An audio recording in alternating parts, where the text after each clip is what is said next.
Kwekwe Amanis mit St. George Kishkwanakwad.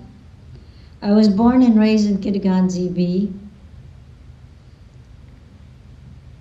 And I'm from the Bear Clan, and I welcome you all to the unceded, stolen Algonquin land.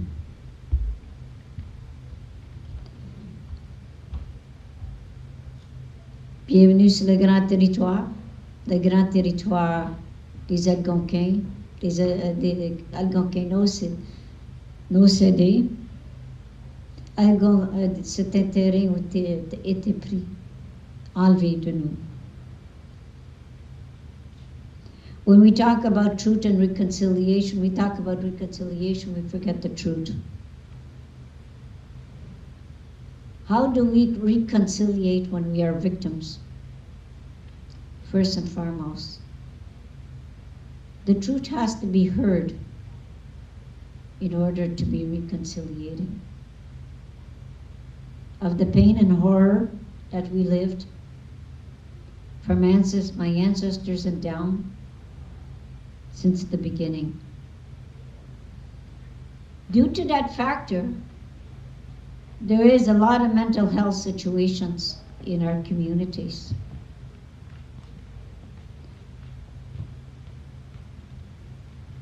We are suffering from generational impact of genocide.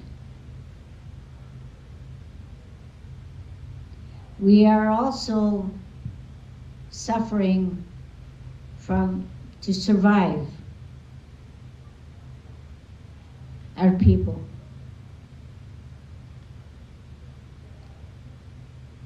If we have to reconciliate, we have to start with the truth.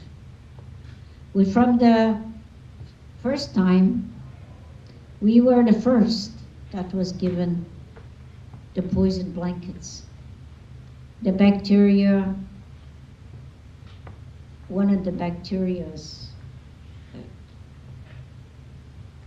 viruses that was given onto us. You could say bacterial warfare. To eradicate the savages of Canada. The second one was the residential schools and the impact that residential schools went through, and also the Indian day schools, which now they're talking about, where they actually bring the person down to a situation where that person is not human and could create a lot of stress and anxiety, which today they call it a mental illness. I think stress and anxiety is a social issue. And a lot of our people have been, through the genocide, has lived a lot. I'm not talking even about what they have done with medical, how they tried the medicines on us, how we were used, how we were abused, how we were belittled. I was. How we were brought down as being an Indian. As an Indian woman, even worse. Now, if we look at this, how do we reconcile? How does the government reconciliate with us? I see the government is the people. But also, how does the government people readdress this? We're talking about the missing and murdered. As you open up your computer each day, one's gone missing again. Yet there's an inquiry going on. We are impacted in this generation of the genocide impact of what had happened to us. Either before with my great-great-grandmothers, my ancestors, or with the residential schools, even the day schools. So when we talk about mental health, I'll tell you my story. My story is I lost my son at the age of 16 through suicide. My husband and I, my husband's Métis, 47 years together. We walked together through this harsh, I could say one who lives as a child through this way is walking to hell, back to earth. The horrible, horrible situation that you live after you lose a child. Losing a child, also, my son at the age of 16 did not bear children. He did take a lot of my generations down, my downline. The missing and murdered women, the one that didn't bear children, are also taking generations and generations of our people away from us. This is what's got to be addressed. This is what's got to be talked about. We got to reteach our children to be empowered. And no, we cannot have this systemic discrimination. Again, suicide is a social issue. Why? It's easy today with these nice little phones here, where you could hide behind a screen and nobody sees you. And you could bully someone and destroy somebody's spirit without even realizing it. That's sad.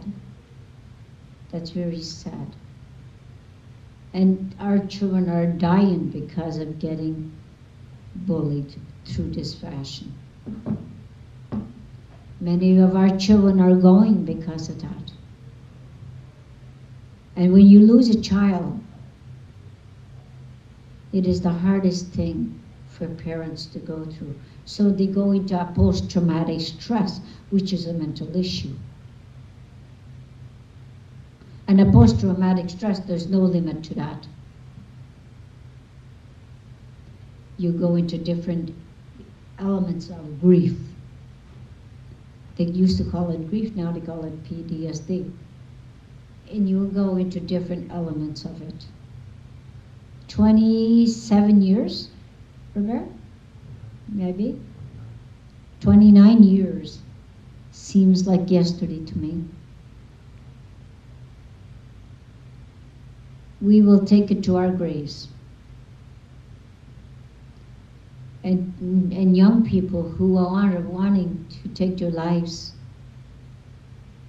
they have to be, if we should help them more and get them before they get there. Because recently, often I intervene, and I am very glad to see that these young people are on earth. Even though I lost my son, there is others that are still alive today. These situations could lead to death. And we're talking about, and they say it's a mental illness. It is, but it is also a social illness. Because bullying is a part of what? Social issues. And a lot of our young women, and all of them, get bullied. And recently, many moons ago, several months ago, or years ago, I too got bullied. At my age. And it bothered me. Right at that moment, I got behind the screen. Somebody hit me. I didn't expect it. I was being kind. I didn't expect it. My son came to my mind. The guilt came back. The guilt of me killing my child. The guilt of me, why shouldn't I have seen it? Why shouldn't I have been able to identify it? For an whole evening, and so I got this guilt that somebody never thought that was hitting a person. Now, if I was prone, luckily it's 27 years ago, and luckily I was prone that I'm healed now, that I move forward, life has to go on for me. I could reflect. But if I was a young person or a young griever, I would have probably turned around and maybe taken my life as well. That's the importance of suicide for me. And why am I talking about suicide today? Because there's a huge, huge suicide rate in the Aboriginal communities. Our children are dying through suicide, and nobody's talking about it. Missing and murdered are being addressed, but nobody's talking about suicide. And up north with the Inuit, they're really going through suicide. And this is a very, very big issue among us Aboriginal people. I'm not saying Indigenous, I'm saying Aboriginal people of Canada. Our people, the first people of the land. That's what I'm addressing to. And I think that we should come together more and more, and I think Health Canada should be more involved in these big forums. And I think a lot of people should be more involved in these so that we can work together, not only for our children, but for everybody's child. Because a child is so important. One child is a gift of a creator. One child. Everyone in this room is a gift from the Creator. You are so special, each and every one of you. And I want to thank you for inviting me. And I thank the Creator for this day, to be able to help me speak on this matter, because this is a very hard subject for me to talk about. These are personal. One thing I do learn through life, and I will leave you with, that all my hardships I have learned to live with. I have learned to accept, and I have learned to forgive. And I've learned to move on and to move forward. And to take these hard experiences. These are tools I use. But that's my bundle, part of my bundle, as they would say. But my inner bundle, me, what I have experienced, that is the most important bundle that I have. That is my healing bundle. And all the teachings, the hardships, everything that you go through in life, everybody that's mean to you gives you a gift,